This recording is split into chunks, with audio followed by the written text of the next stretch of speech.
Di na maiba lang ako. Si Shana ba mag-showbiz? Before, nahihiya siya, tinatanong. Ngayon, ano, pag tinatanong siya, nakikinig lang ako. Sabi niya, well, I don't know with mommy. Ano siya, I don't know with mommy. Eh, ano desisyon ni mommy? What's up? Sabi ko, wag na muna siguro. But, kasi napapanood niya, yan yung pinalakihan niya. Ako, si Shaina. There's a possibility, mahilig sa Korean films. May possibility because she also sings. And, siguro, ikaw nag-hold back. Ikaw nag-hold back. Siguro kailangan ng mga workshop na mga ganyan if she really wants it, ha. Kasi katulad sa akin, ako, bata pa lang ako, alam ko na kung anong gusto ko eh. Gusto ko talaga maging singer at saka artista. So, nung 8 years old ako, kumakanta ako sa choir.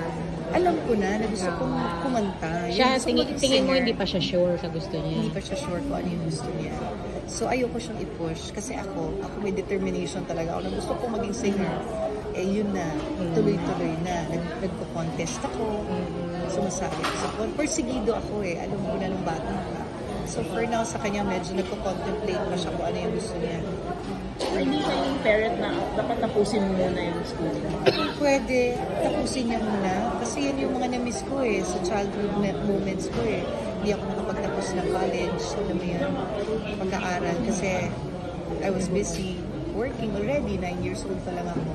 So, gusto ko matapos. And then after that, siguro, kung may opportunity, kung yun talaga ang gusto niya, may support naman ako sa kanya. And even if, if she's still studying, pero kung pursigido siya, anong magagawa ng parent, diba? But to support, diba? Kung ano yung dream ng anak nila.